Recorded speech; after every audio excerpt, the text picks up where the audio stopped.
Promotions తీసుకొచ్చినా చేసినా చేయకపోయినా సినిమా రిలీజ్ అయిన తర్వాత ఆటోమేటిక్గా హైప్ క్రియేట్ అయిపోతున్నారు సినిమాకి. ముందంతా తెలియకపోవచ్చు, నాకు తెలియదు, మీకు తెలియదు. సినిమా మన ఇద్దరం చూసిన తర్వాత కంపల్సరీ నలుగురు చెప్తాం.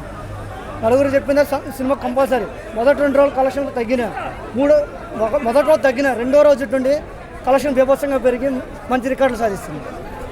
దాని తగ్గట్టు హైప్ క్రియేట్ చేశారు. ఎందుకంటే మొదటి రోజు ఇప్పుడు ఏంటంటే సినీ ఇండస్ట్రీ మొత్తం మొదటి రోజు కలెక్షన్ మీద డిపెండ్ అవుతుంది. మొదటి రోజు కలెక్షన్ తగ్గకూడదని హైప్ క్రియేట్ చేశారు. హైప్ క్రియేట్ చేసిన తర్వాత దానికి ప్రతిఫలంగా సినిమా కూడా అట్లనే మంచి కంటెంట్, మంచి కాన్సెప్ట్ వచ్చి మంచి దానికి వాల్యూ నిలబెట్టింది సినిమా.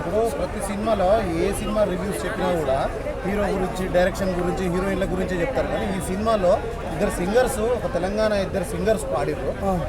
గొబ్బియల్లో సాంగ్ అనేది ఆ పాట సూపర్ అండి. అసలు గొబ్బియల్లో పండగ పాట చాలా బాగుంది. పాటలో ఏ పాట చూసుకుని రమణ గోకుల్ గారు 18 సంవత్సరాల క్రితం ఎప్పుడో ఇండస్ట్రీ వదిలి ఎక్కడికి వెళ్ళిపోయారు. ఆయనకి మళ్ళీ తీసుకొచ్చి గోదావరి గట్టి మీద రామచలికి పాట పాడించి ఫస్ట్ హైలైట్ అది.